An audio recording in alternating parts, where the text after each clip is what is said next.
Now you've seen our inline duct fan videos before where we have tested the Hyperfan 8-inch and the 6-inch. Now we're actually going to test the Hyperfan 10-inch.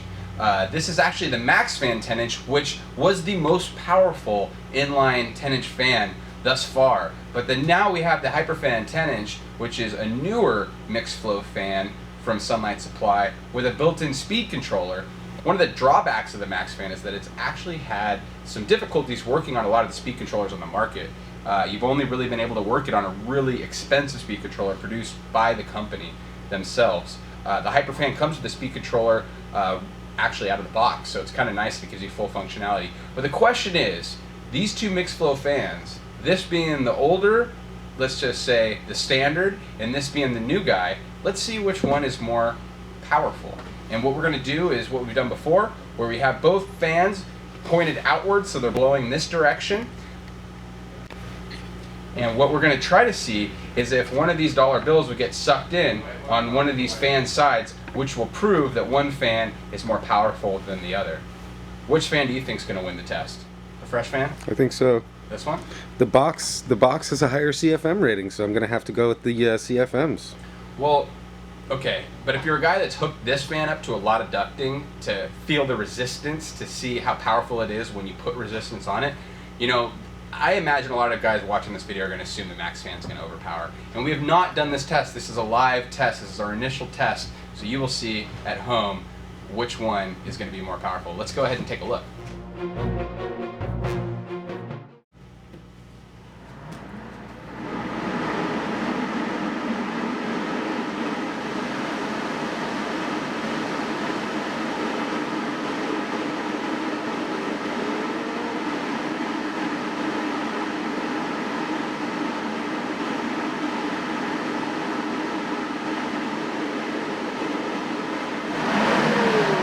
I just turned it off. As you can see, this fan powered down a lot faster than that one did. So what we noticed was initially the can fan actually wound up faster. It actually started blowing out the dollar first, which means that this blade actually was spinning at a faster speed before this one was, which means that this one actually had a little bit of resistance when it was warming up. So it did a tug-of-war back and forth pretty decently. I've actually not seen a tug-of-war that's been that dramatic between two fans. So these fans are extremely well matched. But that was only one. So let's go ahead and do the test again. We're going to do 3 total of these tests to confirm which one we think is more powerful. What we saw initially on the first one was this wound up faster, this wound up against that resistance, and then this overpowered after almost a minute. So let's go ahead and run the test one more time. Now it's on.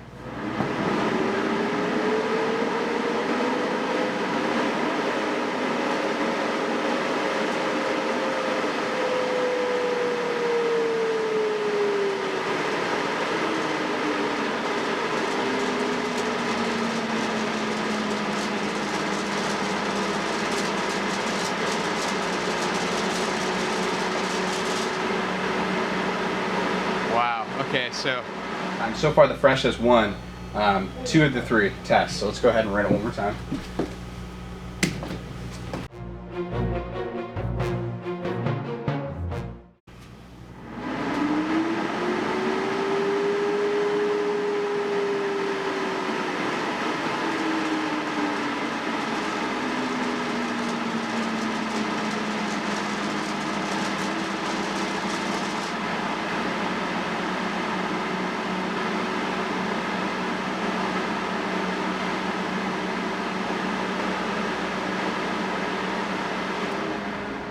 That's pretty conclusive. I guess we have a winner. So if you are a guy that's looking to set up a room with a decent amount of ducting, maybe you're air cooling more than 1 or 2 reflectors, you know, before we would recommend at Monster Gardens here that the MaxFan was one of the best options. But being that the fact that the Phresh has now beat the MaxFan, has actually a really good price point in comparison, is more electrically efficient. The Phresh fan is actually more electrically efficient. And the Phresh fan has a built-in speed controller, which the MaxFan doesn't have that capability. It's kind of a no-brainer at this point. I think that the Phresh fan is the new industry standard in regards to mixed flow fans that are going to have resistance due to being on a filter or a lot of ducting through a reflector line.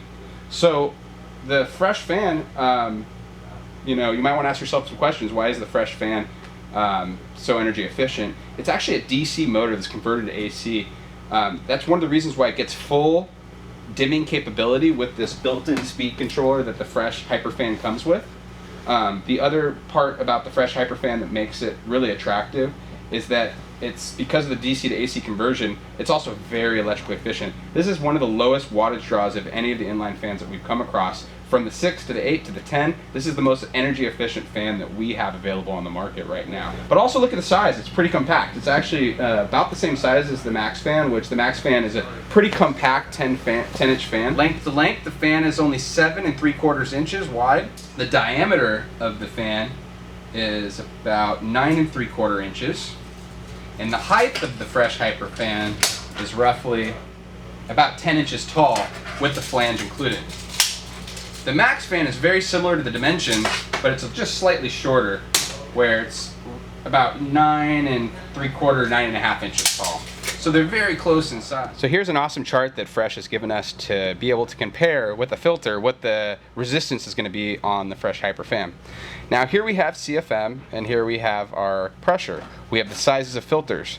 So with the 10 by 39 inch filter, the Phresh Hyperfan is going to have a CFM of right about 600. With the 10 by 32 inch Phresh filter, the Hyperfan's going to have a CFM of roughly, let's call it about 560, 570.